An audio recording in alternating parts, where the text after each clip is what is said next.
coming back to you again on Black Ops 3. This is a DLC map called Outlaw. It is a remake of Standoff, which was my favorite map in Black Ops 2. And this one here, I'm going to take the L, guys. I ain't going to lie to you. I go against a party of 3.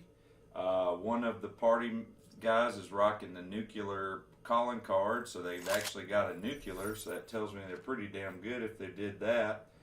And of course the teammates they gave me was not very well. Now on this one I'm going to be rocking the shotgun, the Brecci, with silencer and extended mags. I get worked the first death right here. Guys, try not to throw down your equipment so fast and make that mistake that I just made. There's going to be a few deaths in here where I'm laying down equipment and get worked, and that was the first one. So I clean him up, set my shock charge, and that trip mine is misplaced. That thing needs to be facing outwards when they come through that door, and eventually I'm going to go back to it and get it. But getting back with these teammates, man, they got me in a bind. If you watch the scoreboard on the bottom, we stay in the loss the whole time. And I do wind up getting streaks. I wind up almost getting full streaks twice, but I did a few things, and you'll see in here that were pretty good. But you know, the equipment thing, I get overzealous. I'm rocking shock charge, trip mines. As far as perks, I'm rocking 6 cents because I'm using a shotgun for close quarter range, scavenger to replace my bullets and my trip mines and shock charges, and awareness and dead silence so I can be quiet, and hence that's why I put the silencer on the gun. You know, I did all I could to hold down. I was trying to get the win for the team and be a team player and help out, and unfortunately the teammates didn't feel the same way because second place had a .84 KD, third place on my team had a .64 KD, and fourth place went even at 6 and 6, thank goodness. And then fifth place came in at a whopping .63 KD, and then that was fifth place, and sixth place came in at 0.00 KD. And I think he just, in his defense, I think when looking back, he went 0 and 4, 0 and 3.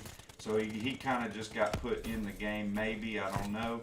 But nevertheless, it was a slaughter, and I think this is actually my first gameplay I'm bringing you guys of me losing, because I always kind of show me winning and me being first place, and you know, there's two sides of that story, guys. It ain't always about winning, even though that's what we try to do when we're playing with friends. Now, when I'm playing with friends, I've got someone to actually give me a call out, and I can call out to them, and we can just kind of position ourselves accordingly to where the enemies are, and just kind of counter what they're doing. And it's a strategy, and I like only running, unfortunately, with 1 to 2 friends. So when you get more than 4, 5, 6 people in the thing, there's just not enough meat on the bone, if you will. Because usually the type of guys I run with are slayers just like me, and they love to get a lot of kills as well. So there's a balance that you have to do when you're playing with more than 4 people. I enjoy playing with 1 and 2, mostly 1, guys, believe it or not, because I feel like there's plenty of meat on the bone for 2 guys. I would love for me and my buddy Ice to go 50 and 50 one game. I mean, I know that's not going to happen unless our teammates just keep dying and they never get a kill, which that is possible. So there's the Sentry, there's the Cerberus. I'm going to camp for a minute, guys, to get the score streaks, and that's how I do this. I don't just run around aimlessly through the map. I can't do that with a shotgun, especially a silent shotgun, because when you put a silence on your weapon, it limits the range. It doesn't take away the kick. I can still 2-shot them if they're up close to me, but it takes away the range as far as how far away the bullets are most effective. And so that's kind of what that's all about. Now look at it. I got a Sentry gun, a Cerberus out there. It still is not helping, guys, unfortunately. And I mean, that's a problem with a lot of people. They say, you know, when they go into TDMs, they feel like here's a raid. Okay, for goodness sakes. I mean, I'm doing all I can. Of course, they were, and there was somebody on their teammate had EMPs. So if you're rocking the hive character, that basically destroys all your hives. Those EMPs are very overpowering equipment for offensively. Defensively, my equipment I like is shock charge and of course trophy systems. But you can see what I'm doing. There's no fast hands. Like I said, I'm just got scavenger, sixth sense, awareness, and dead silence. I couldn't wait on the hive. Look at this guy. He's sitting right there. I put a trip mine right on him. I love doing that, guys. That's just, to me, funny. Instead of shooting them, just throw your equipment where they're just hitting, they're shooting at, because he's aiming down sight. He probably didn't even see me go by him. And so look at this leg sweep off of that. That's just kind of cool, that animation. I did flip positions because the spot where I was at earlier, guys, was too hot to be at. And I felt like I could catch one or two stragglers that are fleeing away from, because those three guys are communicating, and they're all going back to that center house where I was camping at and got my full streaks on them. And so they're going back for revenge to that house. So I said, I'm going to stay in this house. Look at that hive character. I'm the hive character guy. You ain't the hive character. So, yeah, like I said, just trying to hold things down. A race up. You know, a sentry gun was up. A Cerberus was up. It did not help a bit, guys. Now, look, we're down by 2. There's promise, you know. It's like there's a chance. So I start moving towards the fight again because I'm thinking, well, maybe I can help the team come back and win. And look, we're even now. They took a 1-point lead. I can't find a soul. Like, this place is nothing but book bags and dead bodies. That's all you see.